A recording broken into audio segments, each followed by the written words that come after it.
1, 2, 3. I found a shiny penny. I bent way down to pick it up. Had been way down low. And while I did that, someone passing me by gave me a shove. Over I went, I tumbled down. I still have the penny in my hand. I wouldn't let go. No, no, no. It's still here in my pocket. I can reach down deep and show you if you'd like. Yes, I'd like to see it.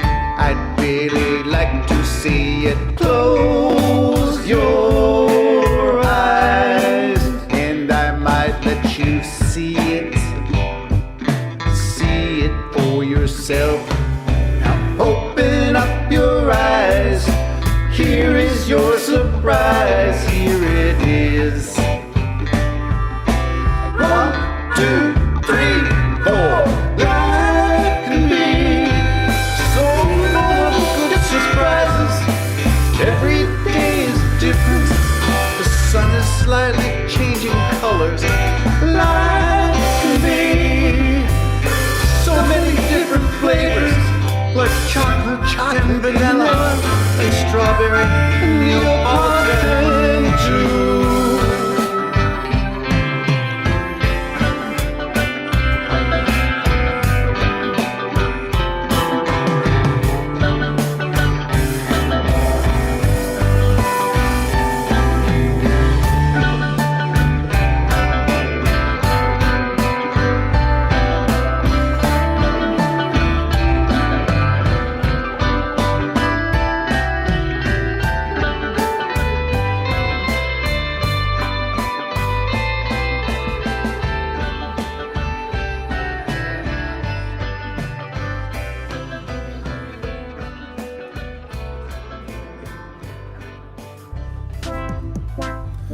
The Jim and Terry Show, coming to you from the Hobbit Hole Studio in downtown Bobcaygeon with an information. FYI, we will be on hiatus. No one will be in the Hobbit Hole for the next couple of weeks, so enjoy, go back over, challenge some of the stuff we said or claimed. This is a sort of launching into the space that will be for the next few weeks with a few ideas to leave you with. Starting with the opening song, I Found a Shiny Penny, which is really all about taking delight in the small things of life.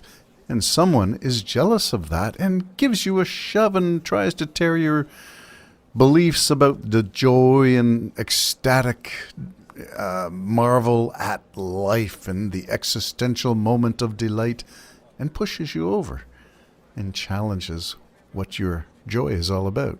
Well, sometimes people do that. They stare at you and wonder what you're on.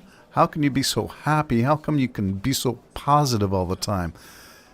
And most of the answers might surprise you that there's simply, I had my great morning cup of coffee, and that starts my day off right.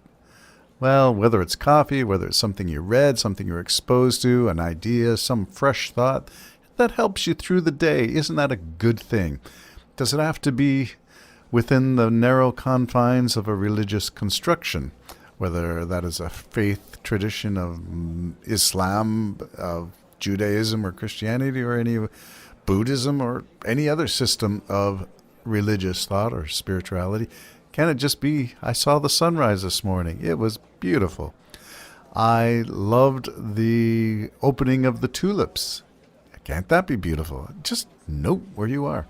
I heard that listening to birdsong is really good for your emotional and mental health. So listening to the robins at 4:30, would that be a good thing? Well, it depends on if you're trying to get sleep and you don't want the crazy robins to be disrupting that. But it's not just robins. There are all kinds of birds up at that time. And it's kind of nice to just pause and listen and say, what are you chattering all about? Nice to listen. Listening to others, listening to nature, listening to all kinds of things. And Being informed helps you to ground your day and launch you into a positive thought instead of the angry person. Jim does this great voice, this imitation of Alex Jones. Yeah.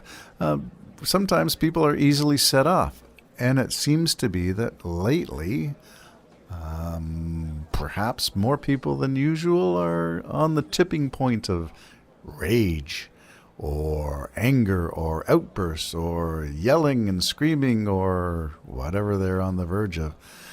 Seems to be that we don't really give people a lot of space to be different or to think differently. Sometimes it comes down to perceptions, and sometimes it comes down to brainwashing, and sometimes it comes down to independent thinking or access to information. If you knew more, you'd do better. Isn't that a Maya Angelou quote? When we know more, we'll do better. We do the best with what we know, and when we know more, we'll do better.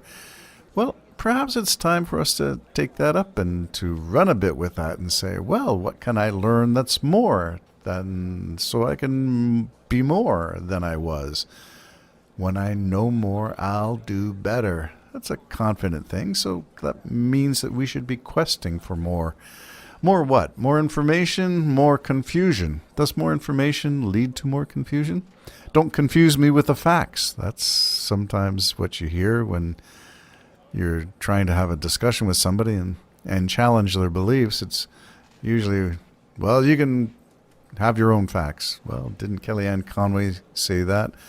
We have alternative facts. No, I'm sorry, the world does not have alternative facts. It has facts, and you either prove it, it's evidence, or measurable and quantifiable, or it is not. And if it is not, then you got some issues. You can claim it to be true, but without evidence, it's just a truth claim.